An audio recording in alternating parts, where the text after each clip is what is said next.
The first overall pick is no longer a mystery. Hi, and welcome to the Daily Sports Update presented to you by Toyota. I'm Amber Wilson for CBSSports.com. Well, we have the NBA and NHL playoffs going on, but the NFL stole the headlines on Tuesday, starting with the Miami Dolphins.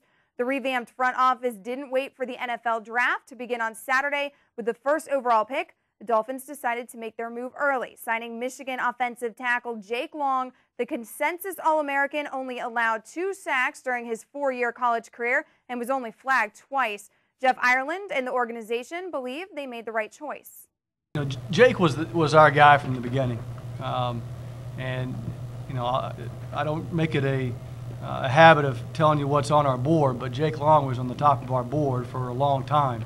It's such a great honor to be the #1 pick, and it's an honor to be a part of this organization. And I'm real glad that we got the contract done, so I don't have to worry about any of that. I can get into camp and just start playing football and learning the system here, and that's what I'm really excited about. With the draft coming up this Saturday, the Kansas City Chiefs now have another first-round pick and 2 third-round selections from the Minnesota Vikings. They had to part ways with defensive end Jared Allen to do it. The Pro Bowler immediately agreed to a contract extension with his new team that makes him the highest-paid defensive player in NFL history. 6 years, just under $74 million, including $31 million guaranteed. Allen had 64 tackles, 15.5 sacks, and forced 3 fumbles last season. Keeping with the NFL, earlier in the offseason, the Seahawks signed Julius Jones and TJ Duckett, which sent a signal that maybe Shaun Alexander's tenure in the Emerald City could be over. Well, it became official yesterday, with Seattle releasing the former league MVP. Since signing a then-record 8-year, $62 million deal, he's had 2 injury-filled seasons. Last year, he ran for just 716 yards in 12 games. Onto the diamond, when John Smoltz struck out Washington's Felipe Lopez in the 3rd inning last night, he became the 16th pitcher to reach 3,000 strikeouts. He fanned 10 and only gave up a run, but rookie John Lannon pitched scoreless ball, and Smoltz ended up getting the loss as the Braves fell to the Nationals 6-0.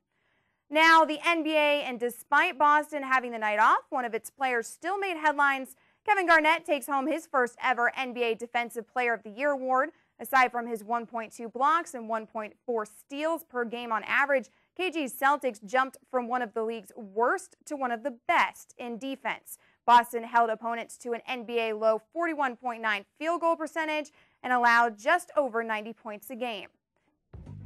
As for last night's action, we start in Orlando, and Dwight Howard became the first player in almost 40 years to have back-to-back games of at least 20 points and 20 boards.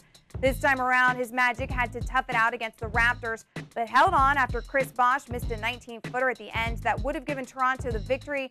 Rashard Lewis and Hedo Turkoglu had 18 points apiece for the Magic, who will head up to Toronto up 2-0.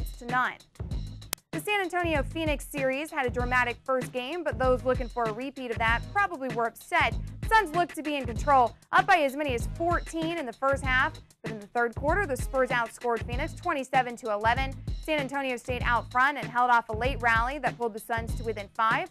Tony Parker had 32 points and 7 assists to the 102-96 win, and now the Spurs head to Arizona up 2-0. As for the Mavericks, who were also in action last night, they're probably thankful for a change in scenery that's on the way. They lost again in blowout fashion, this time 127-103 in the Big Easy against the Hornets. Chris Paul continues to play at another level, scoring 32 points and setting a team playoff record of 17 assists. Teammate David West had 27 points, while Peja Stojakovic netted 22. 2 playoff matchups went the distance last night on the ice, starting with Philadelphia and Washington. Over 6 minutes into OT, Joffrey Lupul puts in the rebound off Cristobal Huet. The Flyers move on to play top seed Montreal, winning 3-2. And in San Jose, one of Jeremy Roenick's 2 goals proved to be the game winner. He scores on the power play. 9:04 gone by in the second.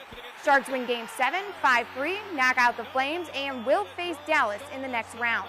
And that'll do it for your Daily Sports Update presented to you by Toyota. Keep your mouths right here at CBSSports.com for everything you need to know in the world of sports. And if you missed anything here today, stop, refresh, and rewatch. I'm Amber Wilson. Happy Wednesday.